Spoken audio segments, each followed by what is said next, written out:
Bienvenida familia Emanuel, le damos un fuerte abrazo en el amor de nuestro Dios a cada uno de ustedes, los bendecimos y vamos a empezar este devocional como siempre lo hacemos, honrando a nuestro Dios porque es la razón de ser de todo lo que hacemos. Bendito Dios, desde ya te damos la gloria, la honra, la alabanza y la adoración solo a tu nombre. Gracias Señor Jesús por estar en medio de nosotros. Gracias Espíritu Santo de Dios por estar en cada momento, en cada circunstancia de nuestras vidas. Bendito Dios, yo te pido que tú bendigas a mis hermanos que están conectados ahí. Te pido que tu palabra, Señor, renueve su mente, su corazón, porque solo tu palabra puede transformar una vida, Padre Santo. Te pido en el nombre de Jesús que seamos fieles, Señor, a tu palabra, porque, Señor, la fidelidad a tu palabra es la que trae bendición a nuestras vidas. Bendito Dios, redarguye nuestros corazones, Señor, para poner por obra tu palabra. Desde ya, Señor, te pido que tú fortalezcas la vida de mis hermanos, que tus promesas se hagan realidad en ellos, Señor. En el nombre de Jesús te doy toda la gloria, la honra, en el nombre de Jesús. Amén. Amén. Hermanos, buenos días. ¿Qué le parece a los que estamos ahí conectados en esta mañana si empezamos este devocional? Y para eso vamos a ir al libro de Lucas, capítulo 7, versículo 11 al versículo 17. Y ahí todos juntos con nuestra Biblia vamos a seguir la lectura, que dice así. Aconteció después que él iba a la ciudad que se llamaba Naín, e iban con él muchos de sus discípulos y una gran multitud. Cuando llegó cerca de la puerta de la ciudad, he aquí que llevaban a enterrar a un difunto, hijo único de su madre, la cual era viuda, y había con ella mucha gente de la ciudad. Y cuando el Señor la vio, se compadeció de ella y le dijo, no llores. Y acercándose, tocó el féretro, y los que lo llevaban se detuvieron, y dijo, joven, a ti te digo, levántate. Entonces incorporó el que había muerto, y comenzó a hablar, y lo dio a su madre. Y todos tuvieron miedo, y glorificaron a Dios diciendo, un gran profeta se ha levantado entre nosotros, y Dios ha visitado a su pueblo. Y se extendió la fama de él por toda Judea y por toda la región de alrededor. Amén. Cuando vemos capítulos anteriores, encontramos que el Señor Jesús venía ya de hacer milagros. Venía de sanar leprosos, de levantar paralíticos, de echar fuera espíritus inmundos de personas, de sanar enfermos, sanar endemoniados. Incluso sanó a la suegra de Pedro. También en el capítulo 7 encontramos que el Señor había sanado al siervo de un centurión. Y en esta ocasión, el Señor Jesús va a realizar uno de los milagros más poderosos para exaltar y glorificar el nombre de Dios, como es el de resucitar un muerto. Es así que la palabra de Dios en el versículo 11, capítulo 7, versículo 11 de Lucas, nos dice que aconteció después que él iba a la ciudad que se llama Naín, e iban con él muchos de sus discípulos y una gran multitud. No es casualidad que esta ciudad llamada Naín se encontraba a un día de Capernaum a pie, y que también esta ciudad llamada Naín era la misma ciudad donde el profeta Elías y Eliseo realizaron dos milagros similares, como la resurrección de dos niños. La referencia usted la puede encontrar en el libro de Primera de Reyes, capítulo 17 del 20 al 22, y en Segunda de Reyes, capítulo 4 del 32 al 35. También es interesante ver que el Señor Jesús iba con dos grupos, uno el de sus discípulos y otro la multitud. En primer lugar, a través del ministerio del Señor Jesús, sabemos que Él eligió a 12 para prepararlos, capacitarlos, para llevar la gran comisión a las naciones. Y también vemos a través del ministerio del Señor Jesús que Él iba con sus discípulos a la mayor parte de sus cruzadas, por así decirlo. A la mayor parte de los lugares donde Él iba siempre con sus discípulos. Y es que la palabra discípulos proviene del griego matetes, que significa aquel que está aprendiendo o aquel que aprende, ¿no? Ujú. En ese sentido, usted y yo hemos sido llamados por el Señor para ser discípulos de Cristo. En el sentido de que hemos sido llamados para ser preparados por el Señor, para ser equipados por el Señor, para aprender de Él, tanto de su carácter como de su amor, de su misericordia, de su compasión, y poder desarrollar en nuestra vida el fruto del Espíritu Santo. Amén. Amén. Como discípulos de Cristo. Ahora, había otra multitud que seguía al Señor. Probablemente en esa multitud se encontraban, por ejemplo, los fariseos, saduceos y los escribas, especialistas en acusar al Señor, en acusarlo como hereje, especialistas en buscar alguna falla, algún error para poder ponerlo en contra del pueblo, etc. También probablemente se podría encontrar en ese grupo, de esa multitud, aquellas personas que seguían al Señor por esos panes y esos peces que Él multiplicó en una ocasión. Probablemente también se encontraba en esa multitud un grupo de personas que seguía a Cristo por la elocuencia y la sabiduría que emanaba de su boca cuando enseñaba.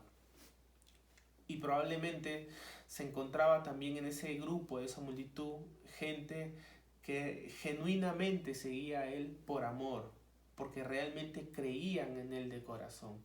En ese sentido, surge la primera pregunta en esta mañana, y esa pregunta es: ¿cuál es la razón por la cual usted sigue a Cristo Jesús? ¿Cuál es la verdadera razón por la cual usted y yo seguimos a Cristo Jesús? Cada quien puede responder esa pregunta en su corazón y hacerse un autoanálisis y ver si realmente yo sigo a Cristo por esos panes y esos peces. En otras palabras, por lo que Él me da. En segundo lugar, por los milagros. En tercer lugar, porque me gusta cómo enseña. O en cuarto lugar, porque realmente amo al Señor y de corazón mi vida le pertenece a Él. Porque he sido llamado para ser un discípulo de Cristo, tanto en el carácter como en el fruto, como en el testimonio, como en mi vida. Y en ese sentido, si he sido llamado para ser discípulo de Cristo, mi vida debe exaltar y glorificar el nombre de Dios. Amén. Amén. Entonces, cuando leemos el versículo 12, dice que cuando llegó cerca de la puerta de la ciudad, he aquí que se llevaban a enterrar a un difunto. Y esto es algo normal, porque cuando una persona fallecía en esos tiempos, moría, no se podía enterrar dentro de la ciudad. La costumbre era que la persona tenía que ser enterrada fuera de la ciudad, ¿no? Y este difunto era hijo único de su madre, la cual era viuda, y había con ella mucha gente de la ciudad.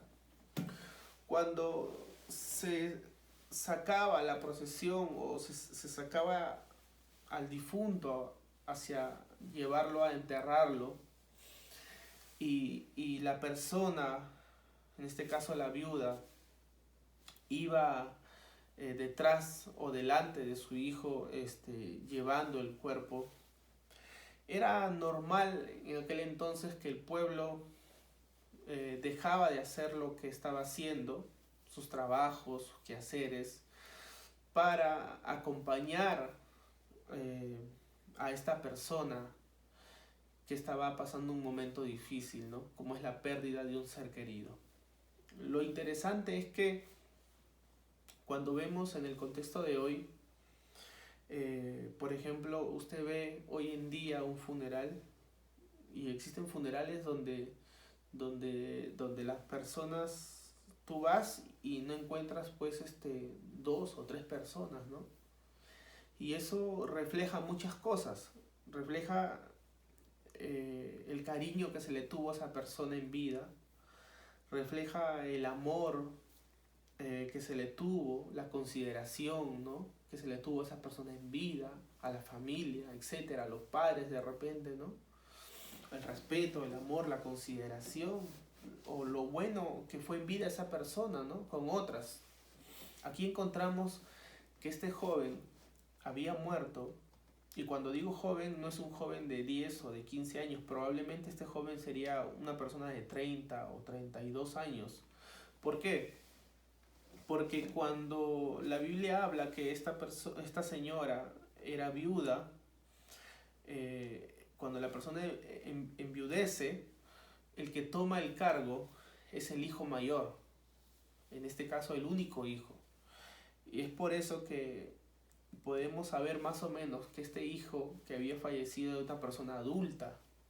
Y era una persona no solamente adulta, sino que era una persona que sostenía el hogar, ¿no? Sostenía su casa, ayudaba a su madre, proveía para su madre. Ahora, el hecho de que esta persona realizaba todo esto, probablemente este joven había dado un buen testimonio al pueblo de lo que hacía con su madre. O probablemente, estoy hablando de probabilidades, no de lo que dice la Biblia, estoy hablando de probabilidades para poder comprender el texto. Probablemente la madre daba un buen testimonio de su hijo, y probablemente esa fuera la razón por la cual el pueblo, ¿no?, se dolía juntamente con ella y acompañaban a esta mujer en su dolor. Ahora, lo interesante de esta historia está en el siguiente versículo.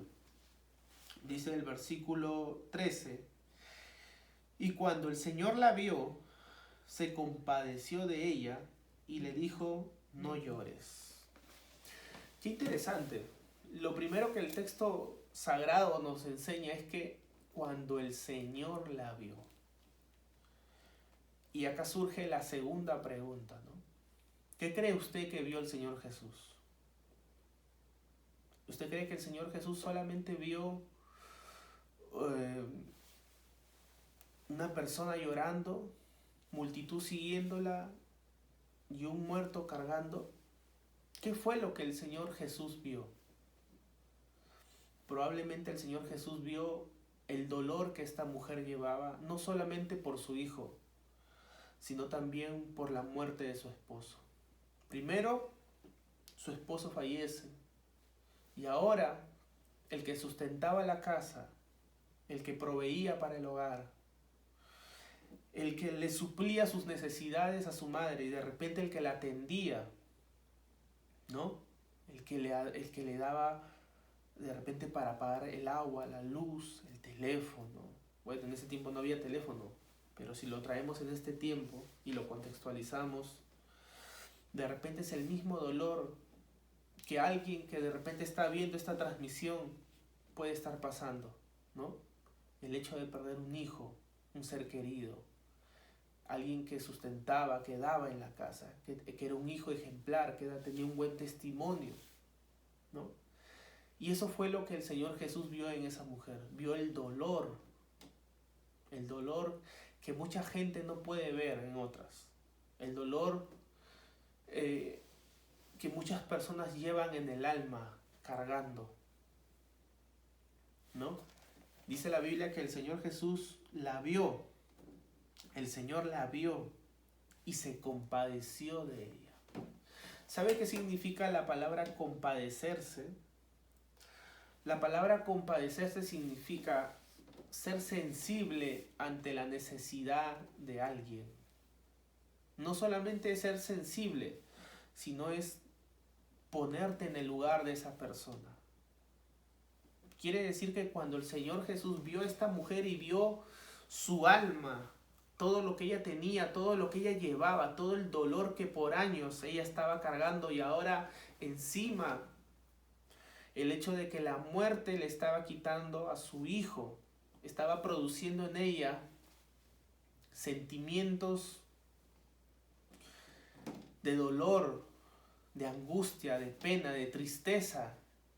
Y el Señor Jesús vio eso y vio esos sentimientos y se compadeció. Se compadeció, se puso en el lugar de ella. Tuvo compasión de ella. Fue sensible ante su necesidad. Y en ese sentido, surge una tercera pregunta.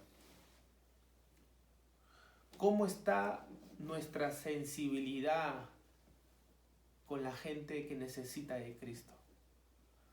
¿Cómo está nuestra sensibilidad con Dios para oír su palabra, para obedecer sus mandamientos? ¿Cómo está nuestra sensibilidad ante la necesidad de aquella persona que no tiene de repente qué vestir o qué comer? ¿Cómo está nuestro corazón delante de Dios?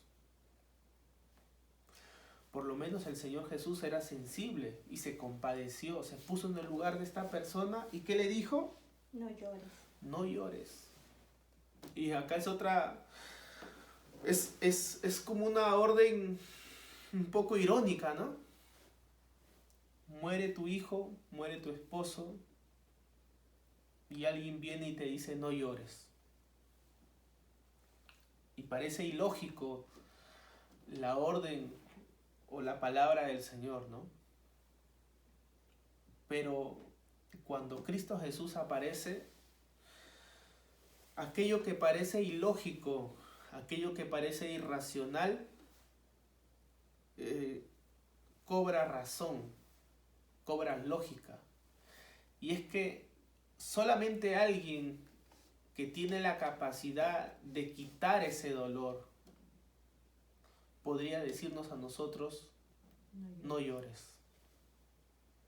Y solamente Jesús tiene la capacidad de poder quitar de nuestra alma ese dolor, ese muerto, por así decirlo, ese muerto que estamos llevando por años.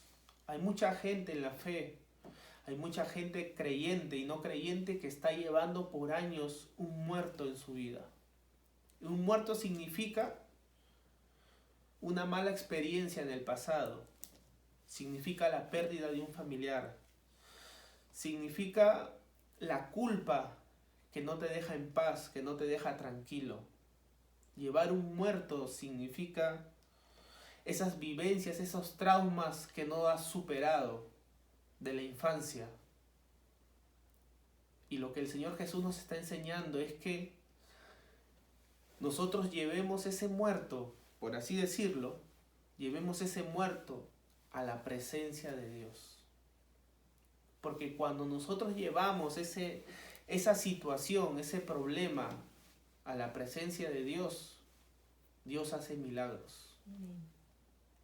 De repente usted está luchando por años en cambiar a su esposo y está orando y orando y orando en cambiar a su esposo, pero usted lo está haciendo en sus fuerzas. Usted quiere cambiar a su esposo en sus fuerzas. O ve la situación de sus hijos o de su hijo y usted quiere cambiar la situación de su hijo. Pero en esta mañana el Señor le dice, tráeme tu muerto porque yo lo voy a resucitar. Amén. Dame ese muerto, tráemelo acá porque yo lo voy a resucitar. ¿Qué está diciendo el texto? Sin forzarlo, el Señor está diciendo, tráeme esa situación, dame esa persona. Quítate esa situación de tu corazón y dámela a mí. La Biblia dice, ¿no? Aprended de mí, que soy manso y humilde de corazón.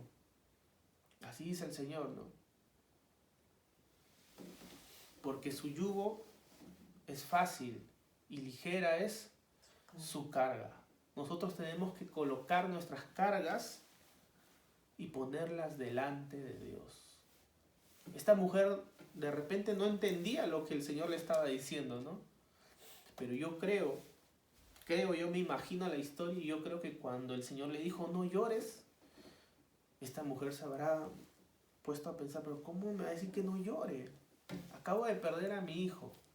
La situación en el contexto para las viudas, para los huérfanos y para los extranjeros no era buena. Y un ejemplo es aquella viuda que se presentó en el altar y dio todo. Esa viuda que dio una blanda, dio todo lo que tenía, todo su sustento. Esa viuda trabajaba para vivir. Cuando la ley en el Antiguo Testamento decía que el pueblo tenía que sostener, los sacerdotes tenían que sostener a las viudas.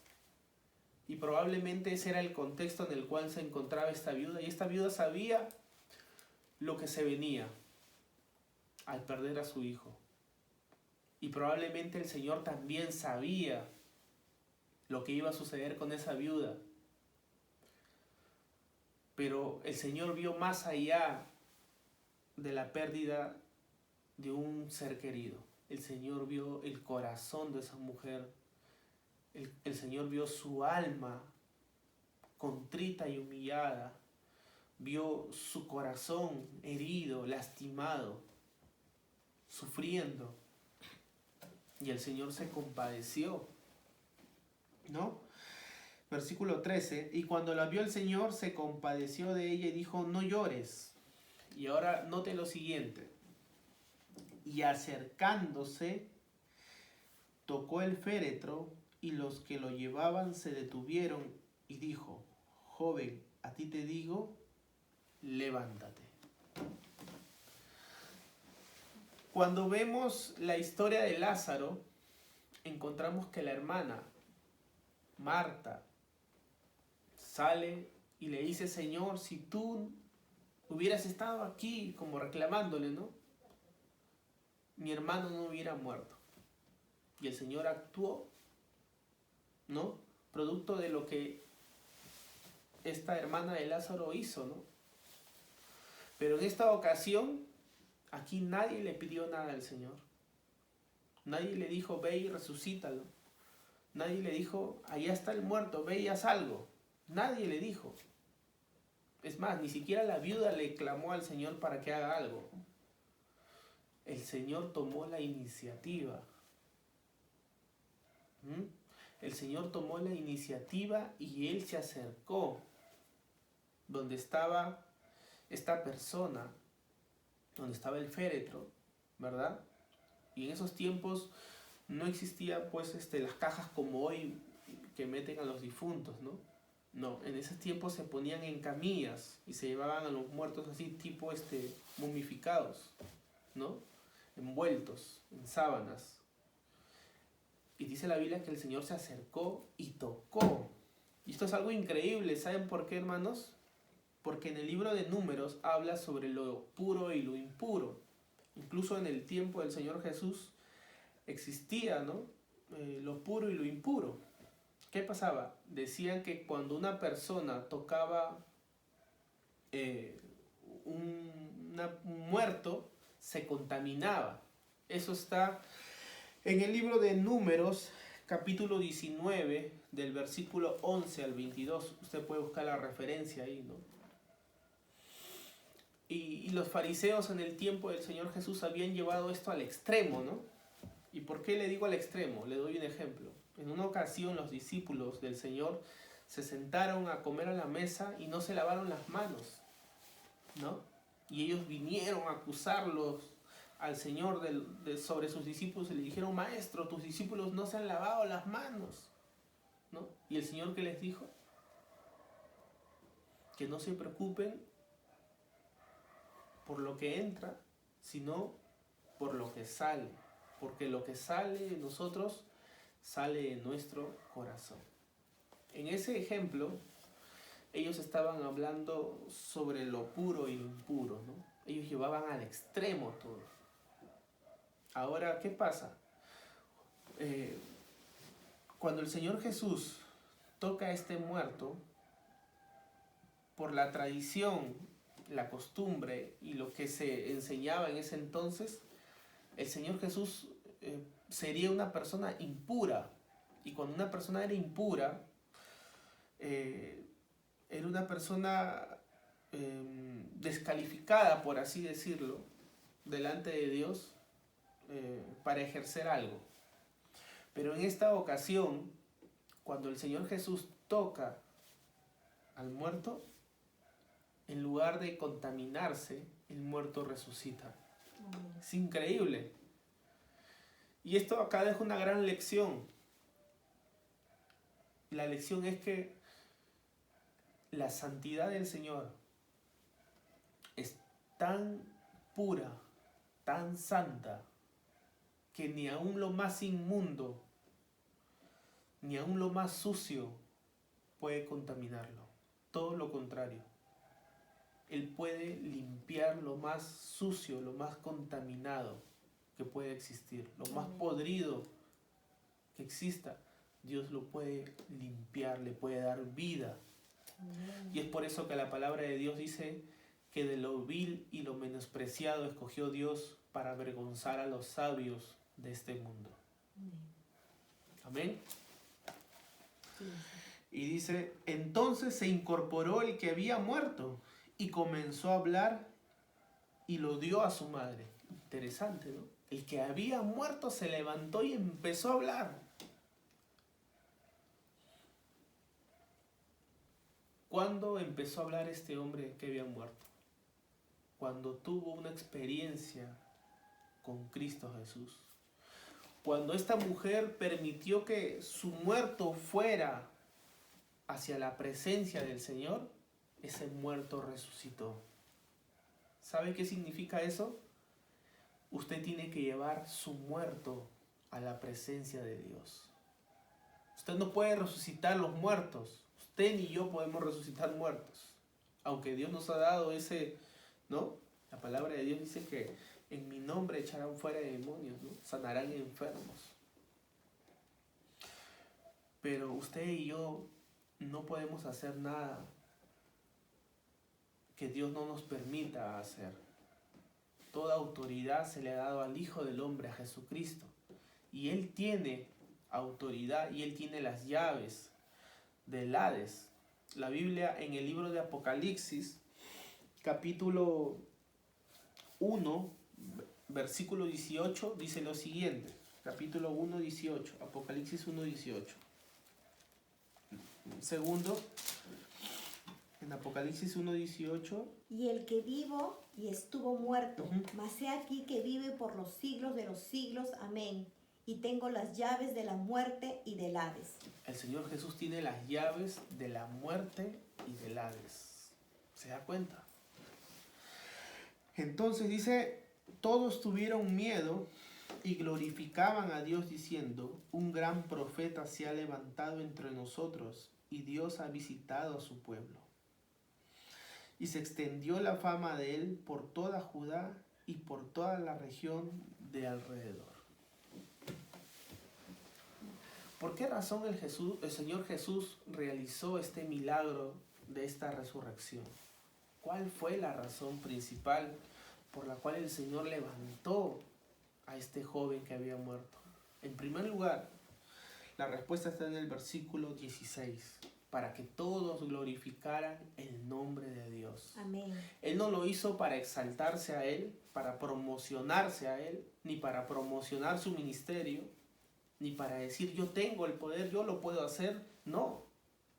Él lo hizo para que el nombre de Dios sea exaltado, sea glorificado, para que todos vean el poder de Dios. Y en segundo lugar, el Señor Jesús lo hizo por misericordia, por compasión a esa mujer. Y en tercer lugar, lo hizo para probar que Él era Dios, para probar que Él era el Mesías anunciado, porque solamente Dios tiene poder para resucitar muertos. Amén. Amén. Espero que en esta mañana el Señor le haya hablado a usted, a su corazón, y que usted tome la decisión de llevar esa situación, esa persona, a los pies de Jesús. Permítame en esta mañana poder hacer una oración con usted por la circunstancia que pueda estar viviendo o pasando. Señor, te doy gracias por la vida de las personas que están conectadas en esta mañana, bendito Dios. Tu palabra dice, Señor, que lo que es imposible para el hombre es posible para Dios. Es posible para ti, Señor. Tu palabra también dice que el que cree en el Hijo tiene la vida, Señor. Porque tú has dicho, yo soy el camino, la verdad y la vida. Nadie va al Padre si no es por ti, Señor. Padre, en esta mañana exaltamos tu nombre, glorificamos tu nombre, Señor. Que tu nombre sea exaltado a través de las naciones, bendito Padre Celestial. Que tu nombre sea glorificado y exaltado, bendito Dios, a través de las naciones. Y que todo el mundo pueda ver y oír y escuchar tu palabra, Señor. porque la fe viene por el oír y el oír palabra de Dios. Gracias por las personas que se han conectado en esta mañana. Gracias te damos por sus vidas, Señor, en el nombre de Cristo Jesús. Amén, amén y amén. Dios los bendiga, mis amados hermanos. Muchas bendiciones, abrazos para ustedes. Y nos vemos en el siguiente devocional. Síganse conectando en toda la programación que tiene la Iglesia Emanuel para ustedes. Dios los bendiga. Bendiciones.